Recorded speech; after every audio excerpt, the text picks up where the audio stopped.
Sometimes it takes just one moment, one cutting word to unravel years of sacrifice. For me, it happened on a quiet afternoon when I placed a handmade gift into my granddaughter's hands. It wasn't wrapped in gold. It wasn't bought from a store. It was stitched from time, love, and memories I thought would matter. But in front of everyone, she looked at it, then at me, and laughed. "Cheap," she said. The room echoed with that single word. And in that moment, I realized something painful, yet powerful.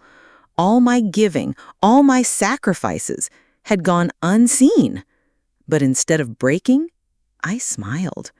I smiled, and with that smile, I took back the one thing I had protected for years, the college fund that had cost me blood, sweat, and sleepless nights. What followed wasn't just about money. It was about dignity, about finding my voice after decades of silence. This is the story of how a single word lit a fire in me and changed everything. Before we dive in, tell me, where in the world are you watching from right now? And what time is it there? Drop it in the comments. I'd love to know. And don't forget, hit that subscribe button and join our family here at Revenge Unfolded. More stories, more healing, more truth. Always. Before I tell you my story, I want to ask you something. What would you do if the one person you cherished more than anyone else turned around and humiliated you in front of a crowd? If you gave up your own chances in life so they could shine, only to be laughed at, brushed aside, as if your sacrifices meant nothing? I kept quiet for years, too many years. But the day the truth finally hit me, everything shifted. This is how I went from being the forgotten one to the one no one could ignore. By the way, where are you watching from today? Drop it in the comments. And if stories like this resonate with you, make sure you subscribe and hit the bell so you don't miss the next part. My name is Evelyn Moore, widow, painter, grandmother. I never chased the big life, never needed to. A simple house in Montpelier, Vermont, that was enough for me. My days were slow and quiet. I painted. I listened to the trees sway. I thought about the people I loved, mostly Chloe. She wasn't just my granddaughter. I raised her like my own child. My daughter, Samantha, had her when she was still barely an adult herself. Life came at her hard. 2 jobs, exhaustion, bills piling up. So Chloe spent most of her childhood with me. I can still see her in the kitchen, smudges of paint on her little hands, hair stuck to her cheeks while she finger painted on scrap paper, or wobbling down our cracked driveway on her tricycle, or chasing dandelions in the yard, proudly stuffing them into jelly jars like they were bouquets fit for a queen. She used to call me Nana. Not Grandma, not Granny, just Nana. And back then, I was her everything. But time does what it always does. She grew up. The world pulled her in. The laughter in the kitchen faded. Tablets replaced bedtime stories. Friends online became more important than afternoons with me. I tried to smile, but inside, my heart broke a little each year as she drifted away. Still, I loved her. That never changed. And for 12 long years, I did something she never knew about. Every single month, no matter how tight things got, I set aside a little bit for her. Birthday money, grocery savings, even the money I should have used for my medicine sometimes. I was building a college fund for her dream. Her dream was Cal Arts in California, the place every artsy kid imagines, though few ever get to go. The tuition was brutal. Living there, even worse. But I believed in her more than she believed in herself. Even after she stopped painting, even after she stopped talking about art altogether, even when visits became less about love and more about favors, I kept saving. And for her 18th birthday, I wanted to give her more than money. I wanted to give her a piece of her childhood back. Something that said, I remember you, the real you. So I painted her a gift. Not just a painting, our story. Every brushstroke carried a memory. I painted the swing in our backyard, the one she used to soar on until her laughter shook the air. I painted Buddy, our golden retriever, who passed when she was 10. I painted the daffodils that always blossomed outside her window in April, a sky soft and endless above it all.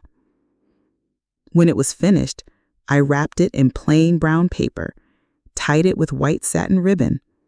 I slipped a small card inside. May your future be as bright as the little girl you once were. I placed it gently in the back seat of my car, my chest warm with hope. I pictured her opening it, smiling through tears, hugging me tight. But that's not what happened. The party wasn't the kind of birthday I used to throw for her. Back in the day, it was paper streamers, homemade cake, laughter spilling into the yard. This party? It looked like something out of a magazine. White tablecloths under a huge tent, catered food, a DJ blasting music, and a whole table just for gifts stacked with designer boxes. I stood there in my old gray cardigan, clutching my painting like it was fragile glass. Nobody really noticed I was there, but I wasn't there for them anyway. Chloe looked dazzling in a bright pink dress, heels so tall I couldn't imagine walking in them. She flitted from table to table, laughing, snapping selfies, surrounded by friends who didn't even glance my way. Eventually, Samantha saw me. Her smile was thin, almost forced. "Oh, you made it," she said, like I was a guest she barely knew, not the woman who had raised her child. I held out the gift, trying to smile back. "Where should I—" "Just put it with the others," she said quickly, already turning to talk to someone else. But I couldn't. Something inside me wouldn't let go. I needed to hand it to Chloe myself. When she finally started opening her presents, the crowd pressed in close and recorded every moment on their phones. She ripped through expensive bags, envelopes with cash, gadgets in glossy boxes. Then she picked up mine. The wrapping wasn't polished. It stood out. She forced a smile. "Oh, this one's from my Nana," she said. She tore the wrapping off, pulled out the painting, and held it up. Silence. And then laughter. "You've got to be kidding me," she said, showing it to her friends like it was some kind of joke. "A painting? That's it? Guess it was cheaper than buying something real." Snickers rippled through the group. Someone whispered, "Retro vibes, I guess." Samantha gave me a quick, uneasy glance, but said nothing. I froze. My arms hung heavy, useless. "It's sweet, I guess," Chloe added with a shrug, setting it on the ground against the table leg, like it was nothing, like I was nothing. The party rolled on. Nobody looked at me. That's the curse of being invisible. You hurt in silence, and no one even notices. I turned and walked back to my car. Every step weighted with years of sacrifices, years of birthday cakes I baked alone, years of patched up knees, whispered prayers over overdue bills, sleepless nights wondering how to stretch $1 just so she could have ballet lessons or art supplies. I sank into the driver's seat, shut the door, left the engine off. I didn't sob, didn't scream, just stared at my hands resting on the wheel until a single tear slid down, landing right on my wedding band. And in that moment, something clicked inside me. I drove home that night carrying silence like an unwanted companion, the kind of silence that doesn't comfort but exposes you, makes you notice every hollow corner of your life. I didn't bother turning on the lights. The house welcomed me with its familiar emptiness, no laughter echoing down the hallways, no soft music drifting from a radio, no voices insisting I smile. No questions about whether I was truly okay, just stillness. I set my purse down on the counter and lingered in the dark. My hands felt heavy, my body heavier. Finally, I opened the cupboard, pulled out a chipped teacup, filled it with cold tap water, and sat at the table where Madison once did her homework. I could almost see her, legs folded beneath her chair, ponytail swishing as she leaned over a coloring book, asking me which colors made the sunset glow brighter. My eyes drifted toward the easel. Bare. Forgotten. Beside it, rushes hardened with dried paint, tubes split and crusted, a graveyard of devotion. The painting I had given her, my gift, my sacrifice, was nowhere.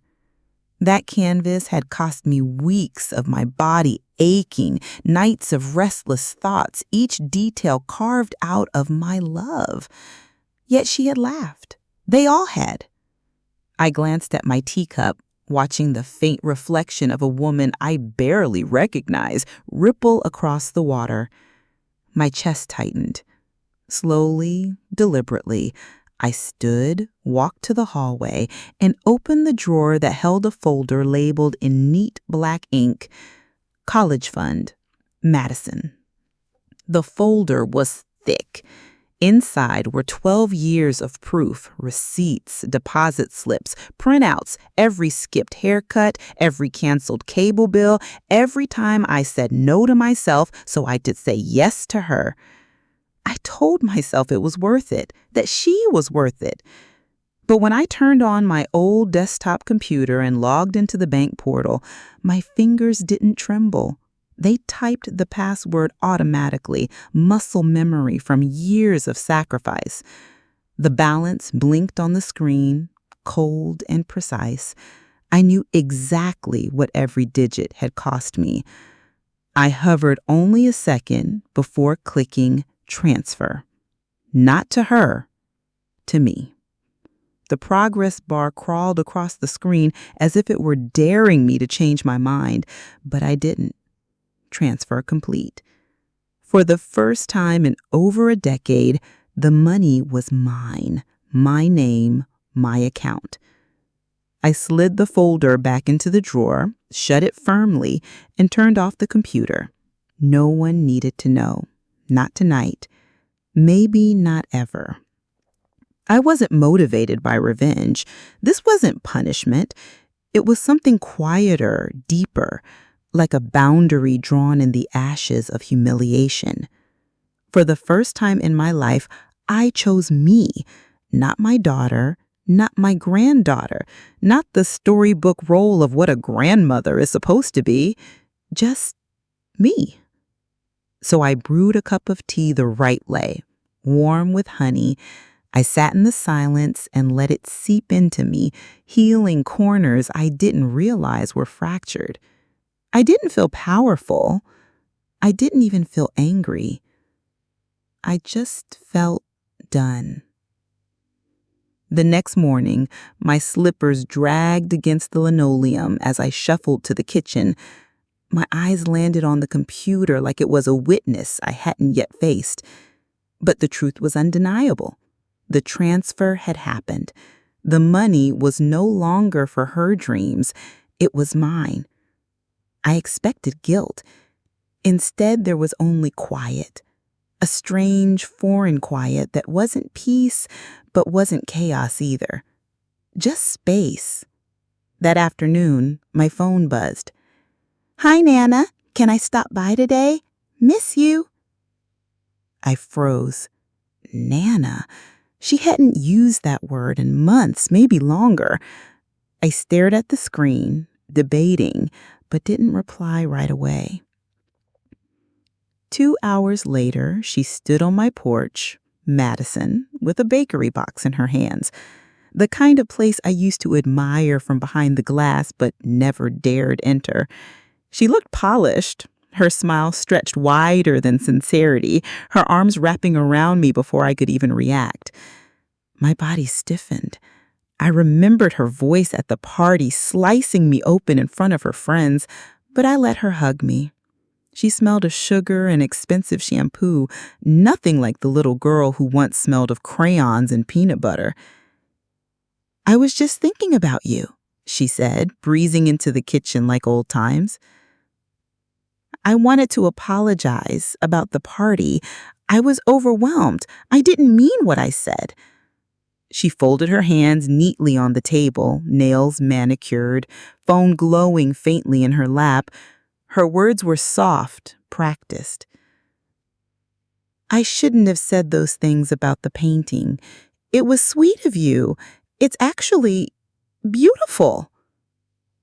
I studied her face, desperate to find truth in the cracks of her expression. Was it real? Could it be?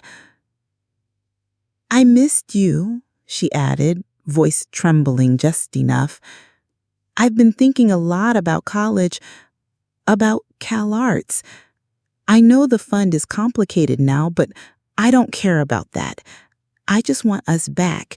I'm not here for the money, Nana. I swear. I miss us." Her words wrapped around me like ivy, soft, familiar, suffocating. Something inside me loosened against my will. Maybe the cruelty at the party had shocked her awake.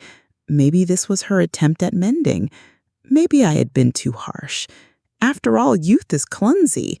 We've all been foolish once.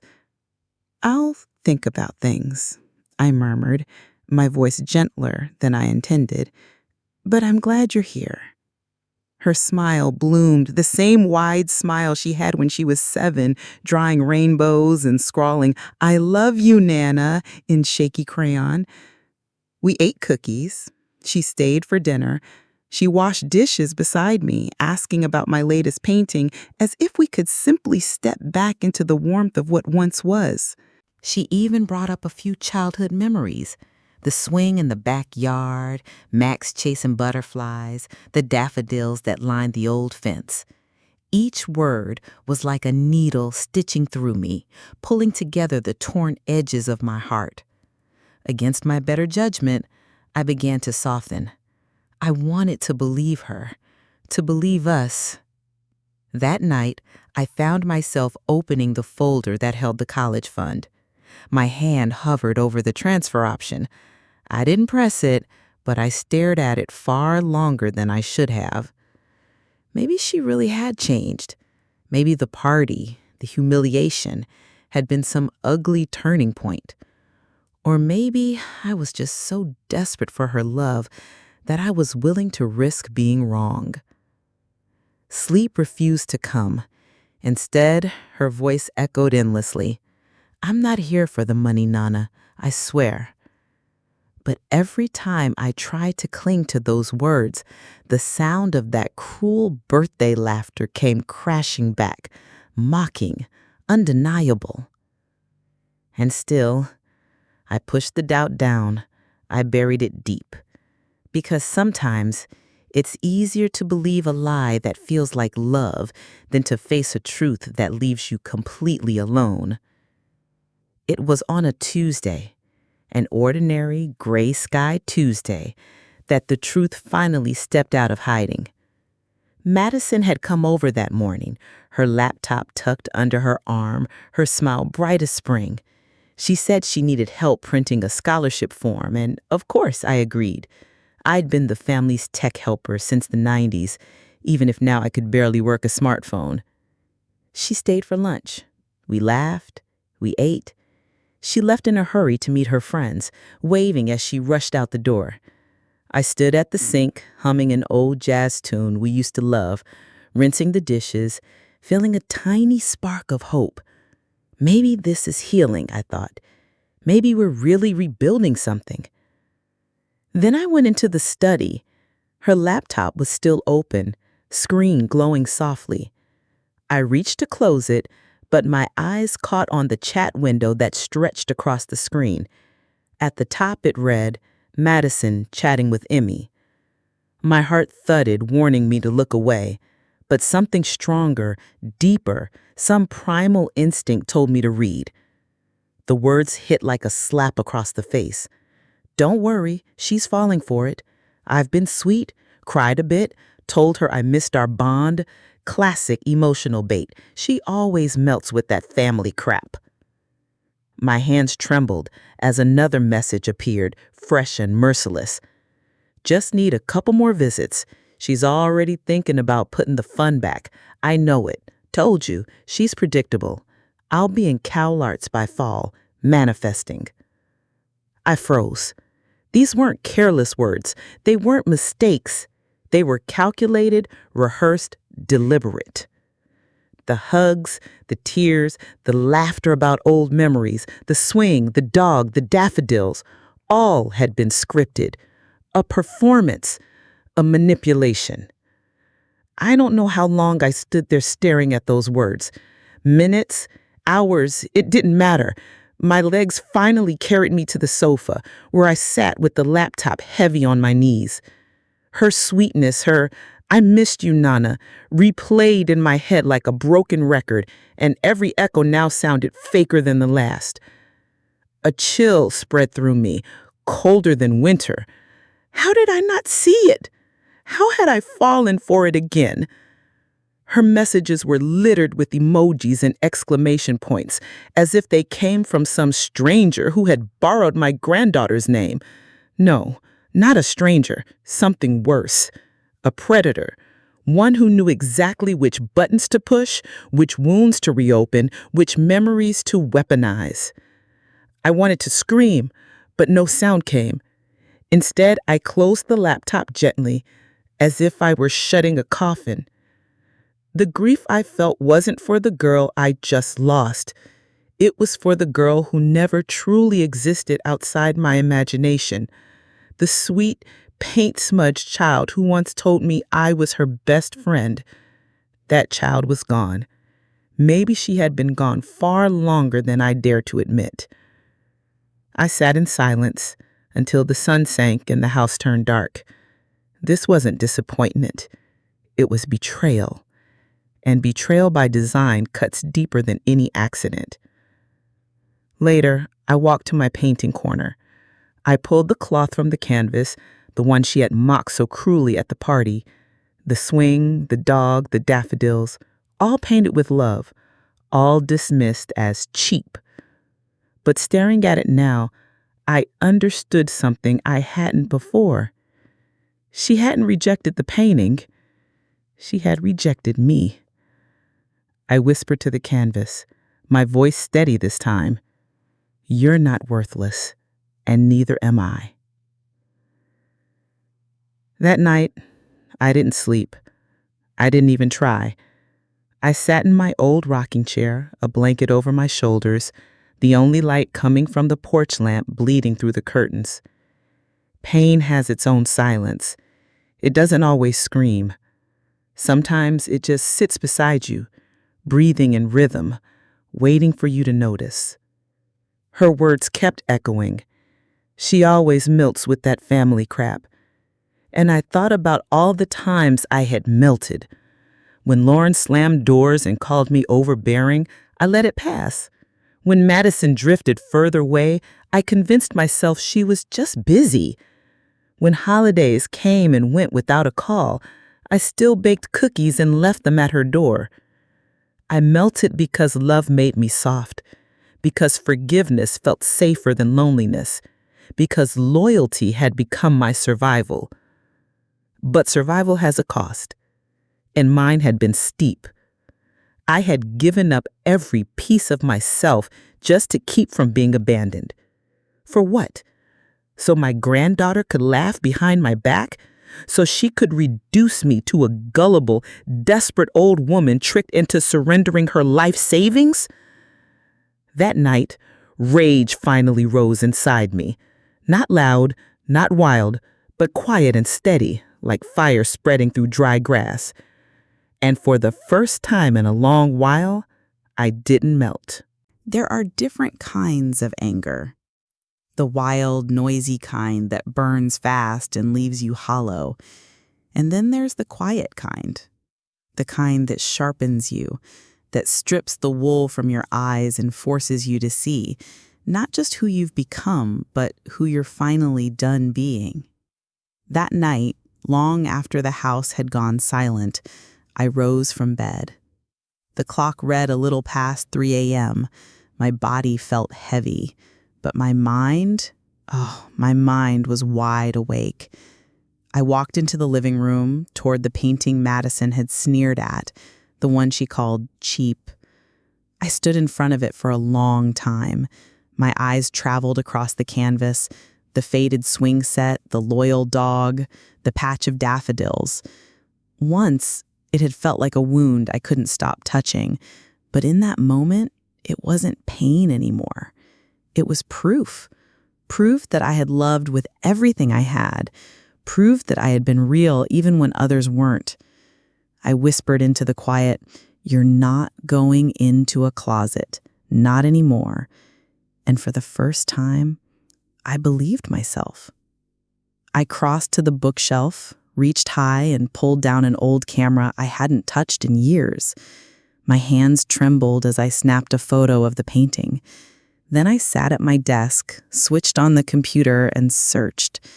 Eventually, I found an online group for older women artists, a quiet, tender corner of the internet where people shared their work, encouraged one another, and reminded each other they weren't invisible. I uploaded the photo. In the caption, my fingers typed words I'd never dared to say aloud. This painting was called Cheap by someone I love, but it was painted with everything I had left. Every brushstroke holds a memory. Every color carries a piece of my heart. Maybe it isn't enough for some people, but it is everything to me. I hit post. I didn't expect miracles. Maybe a kind comment, maybe a few sympathetic hearts, but this wasn't about attention anymore. This was about reclaiming my voice, not just through brushes and paint, but through honesty. Afterward, I made myself tea, curled into the living room chair, and sat in silence. For the first time in years, I didn't feel invisible. I felt awake. When morning came, sunlight sliced through the curtains in golden ribbons. My cold tea sat untouched on the table. My body was stiff, but my mind was wide awake.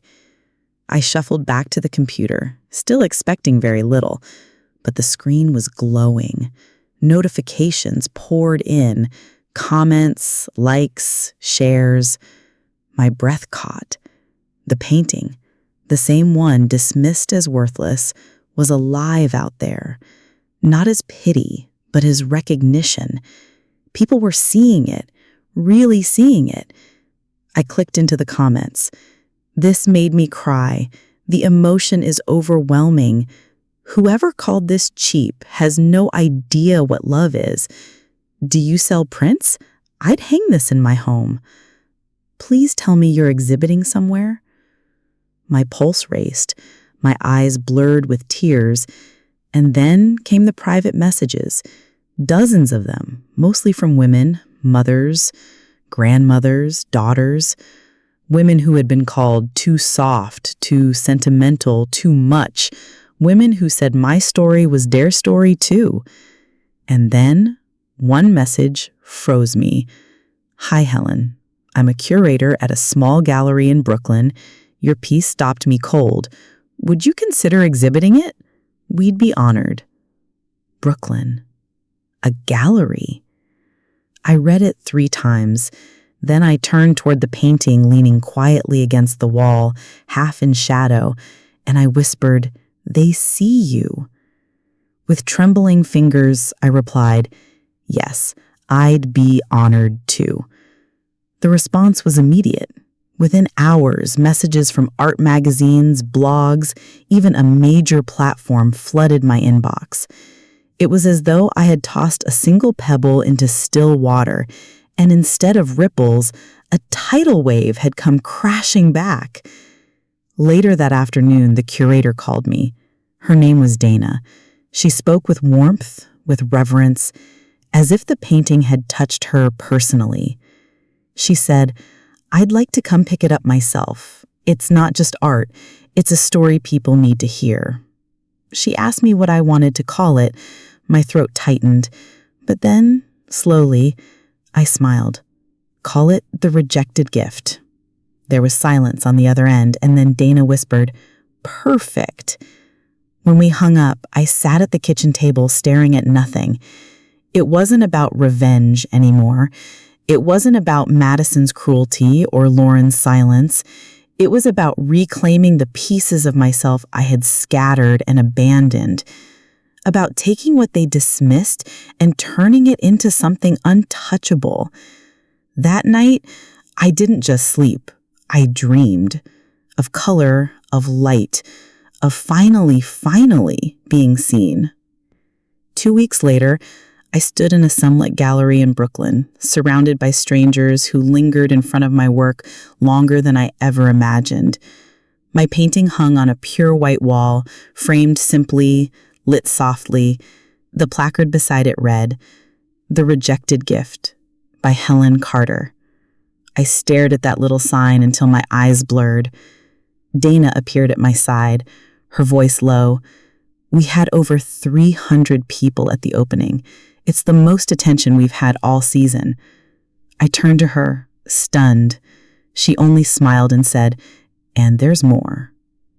In her small office, she handed me a printed email. A private collector in Manhattan wanted to buy the piece. $20,000. My breath caught in my throat. I stared at the number, my fingers shaking. Dana leaned closer. "You don't have to sell it, but if you do, it could fund your next chapter. A studio, travel, new materials. You have something rare, Helen. You have voice and heart." For so long, I believed my voice didn't matter, that my heart was a weakness, that my existence was just a vessel for everyone else's dreams. But now, for the first time, my pain had value. My truth had weight. I nodded. "Tell him yes." The deal was sealed that very day. I signed my first artist contract, my hand barely steady enough to hold the pen. Before the painting left the gallery, Dana insisted on taking a photograph of me beside it. "Smile like you mean it," she teased gently. And this time, I did. For the first time in years, I really meant it. Back in Vermont, the air felt different. Maybe it was me. Lauren phoned once, her voice clipped, curious. She'd heard my painting was getting attention. Not an ounce of warmth, no apology, not even congratulations, just curiosity, like she was checking stock prices. I gave her nothing. And then came Madison. No warning, no call ahead, just a knock on my door one gray afternoon. When I opened it, she stood there with tear-bright eyes and a tired face that looked older than her 18 years. For a moment, I considered letting the door stay closed, but habit, or maybe love, betrayed me. I let her in. We sat at the same kitchen table that had seen 1,000 memories, her little hands sticky from cereal milk, cardboard and glue science projects spread wide, the place where she once whispered that I was her favorite person in the whole world. Now, She folded her hands, searching my face with a look that belonged to both the child I had raised and the stranger she had become. "I saw the painting," she began softly. "Online. People are talking about you, about it." I stayed quiet. Her fingers fidgeted, twisting. I wanted to say sorry again. One eyebrow rose. "For the birthday party, for that, and for everything else." Still. Silence. She looked down, then up again, as though the weight of her own words pressed too heavily. "I messed up, Nana. I was selfish. I took you for granted, but I want to fix things." I leaned back, folding my arms. My voice was measured. "What do you mean, fix things?" Her throat worked. "I still want to go to CalArts, and maybe, if things are different now, maybe you could—" There it was. The truth, breaking through the thin veil of apology. Not remorse, not change, just the same hunger for money. I rose slowly, her head lifted, confusion in her eyes. I didn't scream. I didn't weep. I simply said, "You called my love cheap. You pretended to care because you thought I'd fund your dream again. You treated me like a transaction." She opened her mouth, but I raised my hand. "You lost something that day, Madison. Not just money. You lost the one person who believed in you no matter what." I walked to the door and pulled it open. "You want something from me again? Earn it." Her lips pressed into a thin, wounded line. She didn't reach for me, didn't hug me. She walked out, back down the porch steps, back to her car, back into the story she tells herself to make it all sound fair. I stayed behind, alone, yet for the first time, whole. A week slipped by, not a text, not a call. And you know what? The silence didn't burn. It didn't ache. It felt clean, like oxygen clearing out smoke, like space being made for something better. Then one morning, as I sat on the porch with my coffee, Lauren arrived without warning. No knock, no hello, just heels clattering across the floor like accusations. Her hair sleek, her blazer stiff, her expression sharper than glass. "I just came from Madison," she snapped. I sipped my coffee, waited. "She's crying. She says you humiliated her, that you made her feel like trash, that you're throwing her away over a painting." Silence. "She told me about the money, about the college fund. She said you took it back without warning." Still, I let the quiet do the talking. Lauren threw up her hands. "Do you have any idea what you're doing? You're sacrificing her future, punishing her for being young and stupid, for making one bad joke at a party." I stood slowly, walked to the counter, and lifted the thick folder labeled College Fund, Madison. "This," I said, voice steady, "is 12 years of my life. Every coupon clipped, every doctor's visit postponed, every winter I kept the thermostat low to save $50. This folder is sacrifice," and she spat on it. "She was upset," Lauren shot back. "No," my tone sharpened. "She was cruel. And when she realized she'd lost, she came back and performed an apology just to get it back. That's not regret. That's manipulation." her arms crossed, her face flushing. Anger? Guilt? Hard to tell. So what now? You let her dreams collapse? I met her gaze. She's 18, not 5. If her dreams are real, she'll fight for them, work for them, not con the one person who's always loved her. Her lips parted, then closed again. I raised you better, I whispered, and I raised her better. But somewhere along the way, both of you learned how to take and forgot how to give back. Lauren's eyes fell to the ground. I returned to the desk, placed the college fund folder aside, and pulled out a new one. Fresh black marker scrawled across the front. Freedom Fund, Helen Carter. I'm using the money now, I said.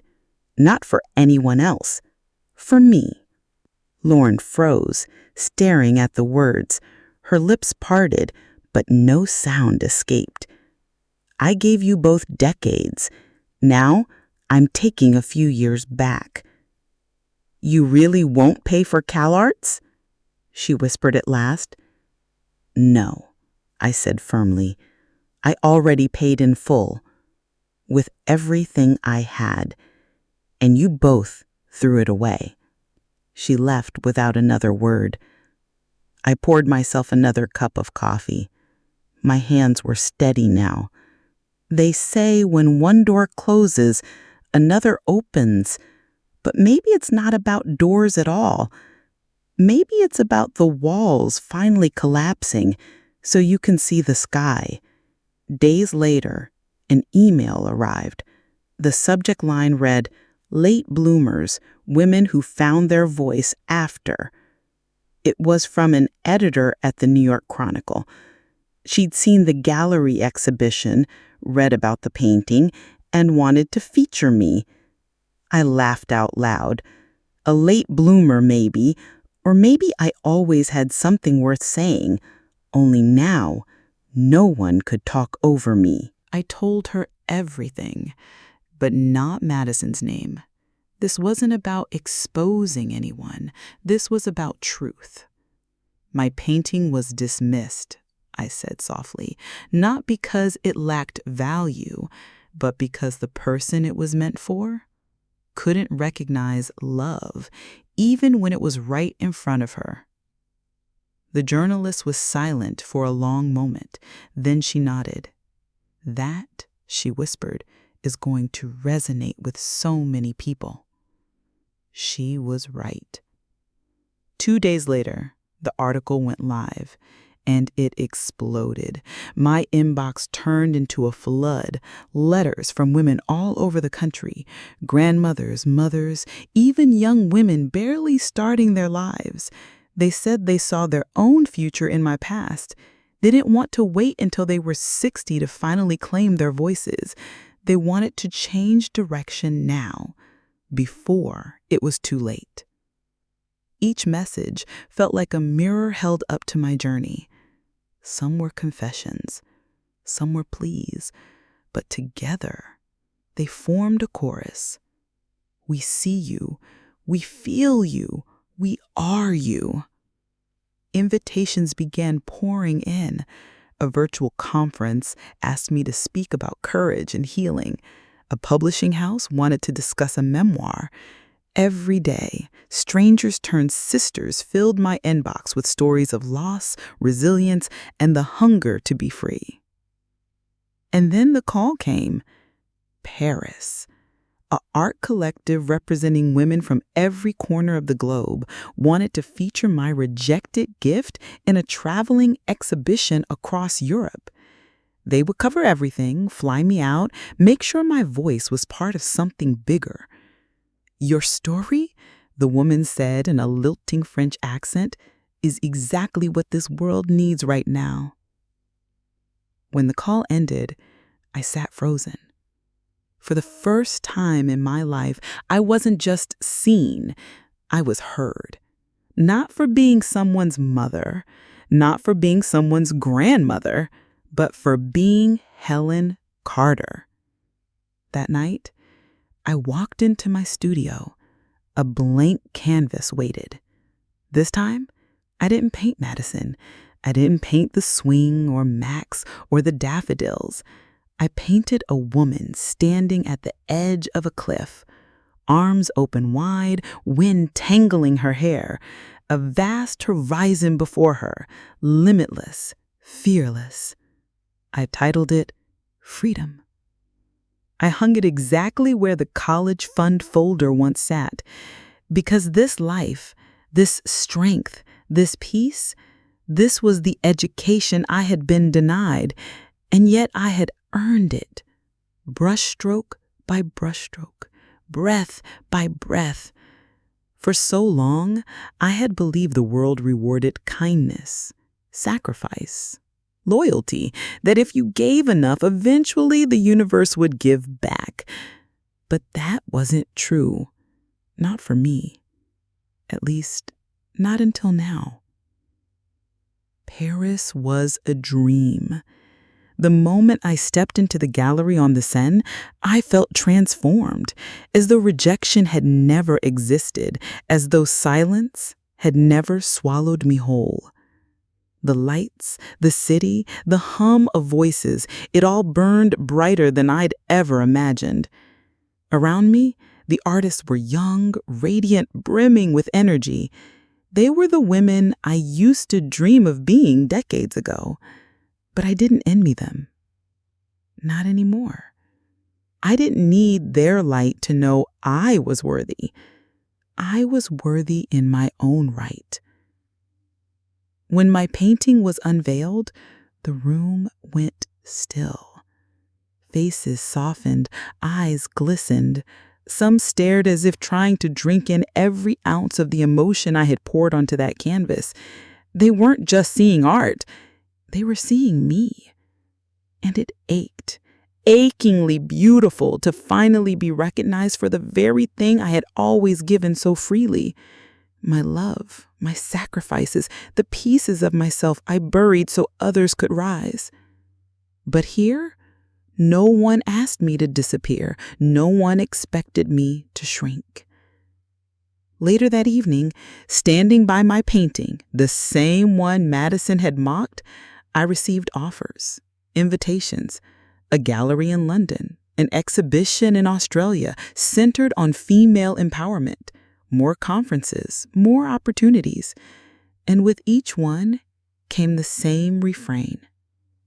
Your story matters. Your voice is important. Yet nothing compared to the next moment. After the Paris show, I walked alone by the river. The city glittered, lights flickering across the dark water. I slipped into a quiet cafe, ordered a glass of wine and a slice of bread. For the first time, the world felt vast, and I was not small within it. I was not the woman hiding in the background. I was Helen Carter, an artist, a creator, a woman who finally understood her worth. And in that stillness, peace wrapped itself around me like a warm shawl. I hadn't only broken free from Madison, from Lauren, from all the years of invisibility. I had broken free from myself. The version of me that whispered I wasn't enough, that allowed everyone else to take. I wasn't surviving anymore. I was living. When I returned to Vermont, the house itself seemed to exhale. It felt lighter, brighter, different. I poured myself into a new series of paintings, each one a reflection of my rebirth. This time, I painted women not as caretakers or shadows, but as warriors, bold, unafraid. Some towered before mountains, others raised their arms towards the sky. Each painting was a declaration. I am here. I will not disappear. I was no longer the forgotten woman in the corner. I wasn't invisible anymore, and neither was my art. The greatest freedom wasn't Paris. It wasn't the applause, the invitations, or even the recognition. The greatest freedom came the moment I stepped fully unto my own skin, without hesitation, without apology. At last, I was the woman I had always been meant to be. And that was priceless. I had been back from Paris for only a few weeks, yet it felt as though an entire lifetime had passed inside me. The outside world buzzed with noise, emails still pouring in, invitations from collectors, galleries, journalists, all of them wanting a piece of my story, my art, my voice. But I didn't chase any of it. Fame wasn't the treasure I had been seeking, and money no longer held me hostage. What mattered most were the quiet, unshakable moments when I could breathe inside my own skin, unburdened, unapologetic, and finally at peace. One evening, I stood on the porch of my Vermont home as the sun slipped beneath the horizon, staining the fields in shades of amber and violet. The pines whispered in the evening wind, the creek murmured softly in the distance, and for the first time in years, the world around me felt alive. Not just alive, but aligned with me, as if it had been waiting all along for me to arrive at this place of stillness. I didn't know where Madison was. I had stopped asking. Lauren hadn't called either. Maybe they were still angry. Maybe they were clinging to the ghost of the woman I used to be, the one who bent, who gave everything, who lost herself in the service of others while asking for nothing in return. But that woman was gone. In her place stood someone stronger, someone who had discovered her worth. I painted every day now, but I no longer painted from wounds. I painted from freedom. My brush carried visions of women standing tall, arms stretched wide, gazing fearlessly towards horizons that once felt unreachable. And those paintings resonated. They spoke to women who had been silenced, overlooked, cast aside. Women who had been told their love, their existence, their being was never enough. Through my work, I reminded them, and myself, that we were never invisible. We had only forgotten how to see ourselves. Then, unexpectedly, a letter arrived. A plain envelope. My granddaughter's name written in that familiar, careful script. My hands trembled as I opened it, unsure whether to brace for love or for another wound. Her words were brief. Nana, I can't undo the hurt I caused you.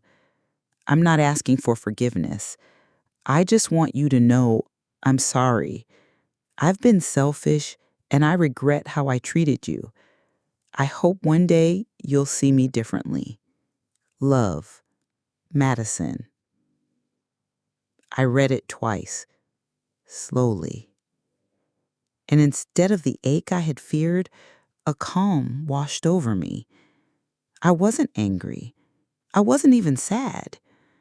The years of clinging, of begging to be seen, had slipped away. I folded the letter gently and placed it inside a drawer, the same drawer that once held a college fund I had nearly destroyed myself trying to preserve. The money was gone, the weight was gone, and with it, the desperate need for anyone's validation vanished too. The months that followed were a gift. I traveled again. Europe, Spain, small towns I never imagined I'd wander through. I saw beauty in strange streets, laughed with strangers, and found inspiration in details I once would have overlooked. My canvases filled with colors brighter than I had ever dared to use. In Spain, I met someone. His name was Thomas, a kind soul, older, a fellow artist who carried his own scars, yet spoke about life with gentleness and gratitude. We spent hours in conversation about art, about loss, about what it means to live again after believing your best years have passed. He didn't try to complete me. I didn't need completing. Together, we simply created something honest, something tender, and when our paths parted, I didn't feel empty. For the first time, I understood. Love doesn't always arrive to fill a void. Sometimes it appears to honor the fullness you've already found in yourself. Back in Vermont, I returned to a canvas I had been shaping for months. A woman stood in its center, her face older, but her eyes steady, burning with life, her arms stretched open as though embracing the whole world. No fear, no shame, no guilt, only peace. I titled it Freedom, because that was what I had found. Not in Paris, not in applause, not even in reconciliation. The freedom was in finally stepping into my own skin, fully, without apology. It was mine, all of it, and it was priceless. So if you've listened this far, thank you. My story is only one among millions. If you've ever felt invisible, unheard, or unworthy, let my journey remind you, you are none of those things. You are more powerful than you know. And now, it's your turn. Share your story. Speak your truth, because your voice matters and the world is waiting to hear it.